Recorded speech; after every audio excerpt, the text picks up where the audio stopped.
안녕하세요. 배신의 장미입니다. 오늘의 사연 시작하겠습니다. 저는 얼마 전에 이혼을 한 40대입니다. 제게는 초등학생 아이들이 둘 있어요. 아이들이 아빠의 빈자리를 느낄까 걱정이 되었지만 아이들은 제 생각보다 훨씬 더 씩씩하게 제 곁에서 잘 버텨주고 있습니다. 전 남편과는 아이들의 교육관이 너무 달라 잦은 싸움이 있었어요. 싸움이라기보다는 주로 남편이 저를 향해 비난과 무시무시한 폭언들을 내뱉었고 그로 인해 아이들에게도 감당할 수 없는 스트레스를 주었기에 결국엔 이혼을 선택하게 되었습니다. 전 남편은 개천에서 용나은 케이스였습니다. 지방 소도시에서 가난한 부모 밑에서 자라 수제소리 들어가면서 공부해 서울대에 들어간 사람이거든요. 저는 수도권의 중산층에서 크게 부족하지 않게 자랐고 서울에 있는 여대를 다녔습니다. 남편의 서울대 출신은 최고의 타이틀이었습니다. 물론 서울대를 나온 사람들에겐 당연한 것이겠지만요. 지금 생각해보면 연애할 때 남편이 잘 이해하지 못하는 상황들이 생길 때면 제가 이건 이런 거다 라며 조금이라도 가르치려는 듯한 상황이 생기면 네가 지금 날 가르치려 드는 것이냐? 는 듯한 뉘앙스를 풍기며 화를 낸 적이 있었어요. 어디 감히 서울대 나온 자신을 가르치려 드느냐 뭐 이런 거겠죠. 남편과는 소개팅으로 만났습니다. 처음에 소개팅 할 때도 자신과는 급이 다른 저와는 사귈 의향이 없다는 듯이 행동을 했었습니다. 솔직히 그게 재수 없었었죠. 그래서 애프터가 와도 받아주지 않을 생각이었는데 미팅 후 우연히 다른 장소에서 마주치며 이렇게 인연이 되고 말았네요. 한참 나중에 남편이 그러더군요. 자신은 같은 학교 출신과 결혼을 하려고 했다고 말입니다. 그러면서 제게 서울대 출신인 자신과 결혼한 건 큰 행운인 줄 알라고 합니다. 그렇다고 제가 많이 뒤떨어진 대학을 나온 것도 아닙니다. 저 역시 우리나라에서 알아주는 여대를 나왔어요. 그냥 남편의 자존심을 지켜주고자 그런 말들을 할 때면 농담 삼아 네 그럼요. 어디 서울대에 비할까요? 감사하게 생각합니다. 라는 말을 하기도 했습니다. 물론 반은 비꼬며 말한 거지만요. 저희는 결혼 후 맞벌이를 계속하다가 아이가 태어나게 되면서 남편 외벌이로 방향을 바꾸었습니다. 남편이 아이 많은 엄마가 책임지고 키워야 한다며 퇴사를 권하더라고요. 물론 저도 남편의 의견과 같긴 했지만 회사에서의 제 위치와 커리어가 아까웠습니다. 그래서 우선은 휴직을 하고 이후에 퇴사를 고려해보겠다고 했습니다. 그러자 남편이 그냥 퇴사해. 네가 나가서 벌어봐야 얼마나 번다고 그래. 그런다고 해서 서울대 나온 나보다 더 벌어? 그냥 집에서 애나 잘 키워. 이제 우리는 애 잘 키우는 게 최우선의 목표가 된 거야. 내 말 무슨 말인지 알겠지? 너만 알뜰하면 내 월급으로도 먹고 살고도 남아. 라고 합니다. 요즘도 그렇지만 당시에도 대부분의 남자들이 맞벌이 선호하던 시기였는데 남편이 자신 혼자 벌어서도 충분히 살 수 있다면 큰 소리를 뻥뻥 치기에 대충 계산기를 두드려보니 알뜰하면 못 살 것도 없겠더라고요. 그래서 저도 큰 결심하고 퇴사를 했습니다. 그때는 남편의 그런 모습들을 아이를 위해서 희생을 하는 것이라고 착각했었습니다. 아이들을 낳고 나자 남편과는 크고 작게 많이도 부딪혔습니다. 저는 주로 아이들을 먹고 입히는 것에 대해서 신경을 썼다면 남편은 아이들이 어릴 때부터 교육에 정말 민감했습니다. 갓난쟁이 때에도 항상 들어야 하는 클래식 앨범, 읽어줘야 하는 책 리스트를 만들어서 제게 주었고 아이를 위해 공부를 하기도 했고 육아 서적도 많이 사서 보더라고요. 임신했을 때까지만 해도 남편의 그런 점들을 생각지도 못했기에 육아와 교육에 대한 남편의 많은 관심을 그때는 긍정적으로 생각을 하기도 했습니다. 그런데 아이들이 커갈수록 아이들에 대한 남편의 기대는 점점 높아지더군요. 하지만 아이들이 태어날 때부터 남편에게 아이들을 이렇게 키워야 한다라는 말을 들어가며 지속적으로 가스라이팅을 당해서 그런지 그땐 남편의 말대로 육아와 교육을 하는 게 맞다고만 생각했었습니다. 그 나이에게 변화가 생기기 전까지는 크게 자각을 하지 못했으니까요. 그렇다고 남편이 아이들의 교육에 큰 돈을 쓴 것은 아닙니다. 영어 유치원을 보낸다든지 사교육에 투자한다든지 하는 그런 식의 교육열은 아니었습니다. 큰 아이가 6살이 되고 작은 아이가 5살이었던 무렵 남편은 아이들을 데리고 서울대에 갔습니다. 아직 대학교가 뭔지도 모르는 아이들에게 매년 새학기가 되면 꼭 자신의 모교에 데리고 가 앞으로 너희들이 다녀야 할 학교라고 이야기를 해주더라고요. 그러다 보니 어느 순간 아이들의 꿈은 서울대에 입학이 되었습니다. 지금 쓰면서도 어린 애들한테 대체 무엇을 했던 건지 가슴이 먹먹합니다. 우리 가족은 놀이공원에 가본 적이 없습니다. 매월 말 남편은 아이들을 앉혀놓고 다음 달에 무엇을 할 것인지 계획을 세우게 합니다. 그리고 매주 주말이 되면 다음 주에 계획을 구체적으로 세워 할 일들을 정리하게 합니다.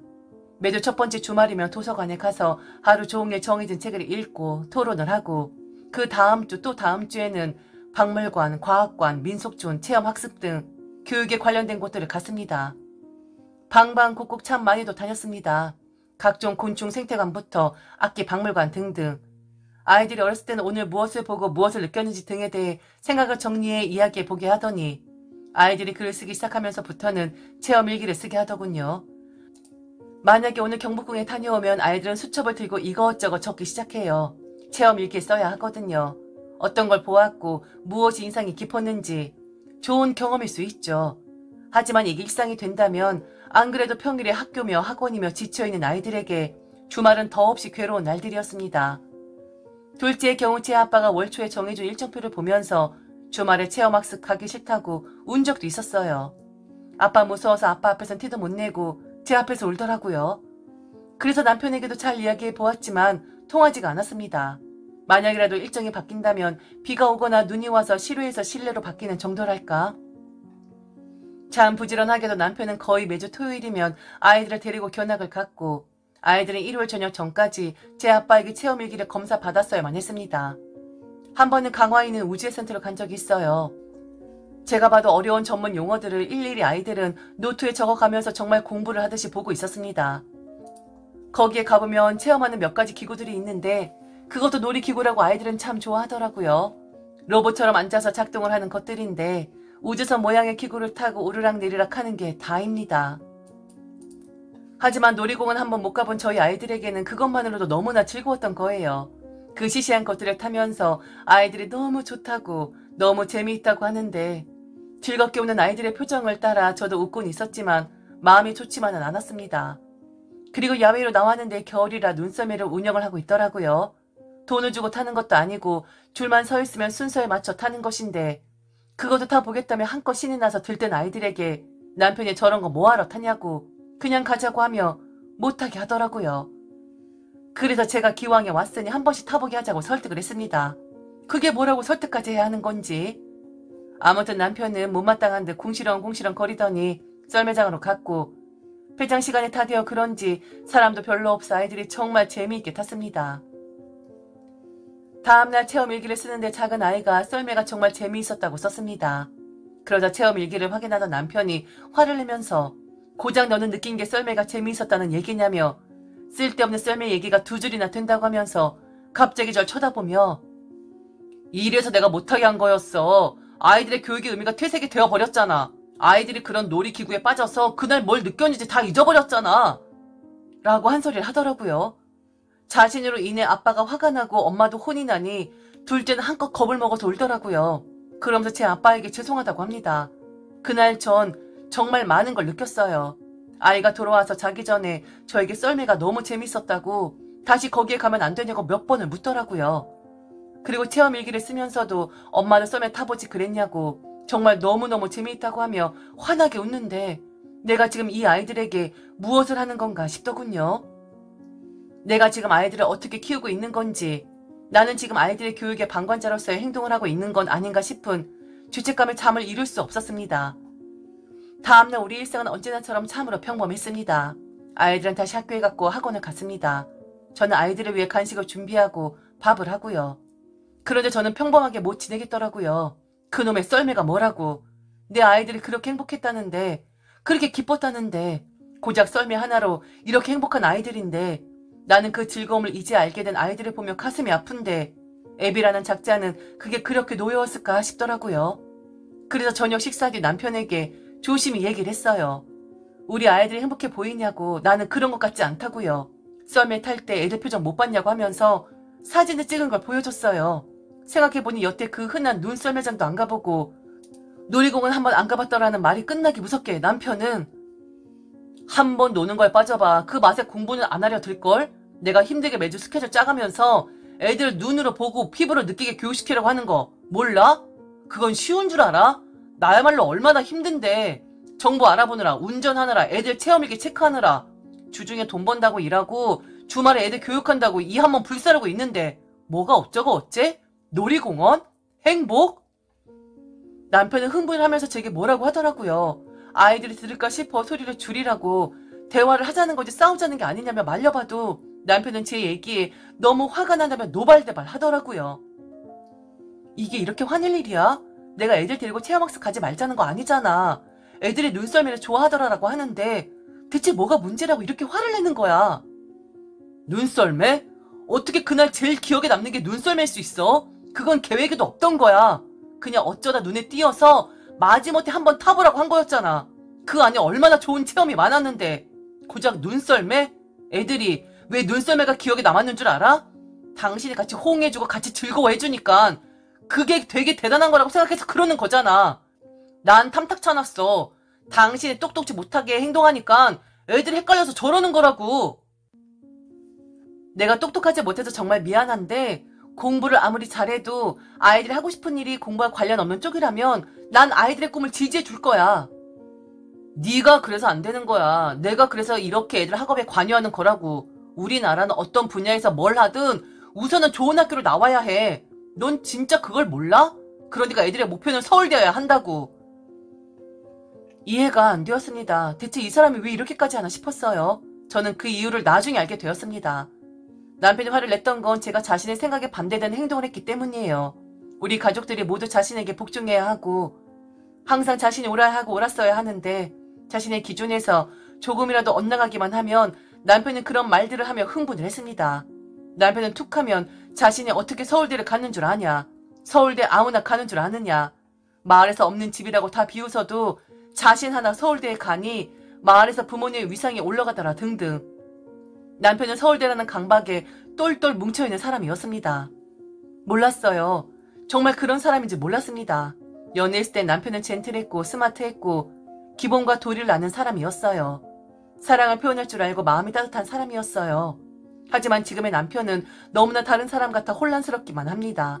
남편이 그러더라고요. 자신은 서울대를 갔기 때문에 행복했고 서울대를 갔기 때문에 사람들의 주목을 받았고 저도 남편이 서울대를 나왔다고 하니 좋아하고 결혼한 거 아니냐고요.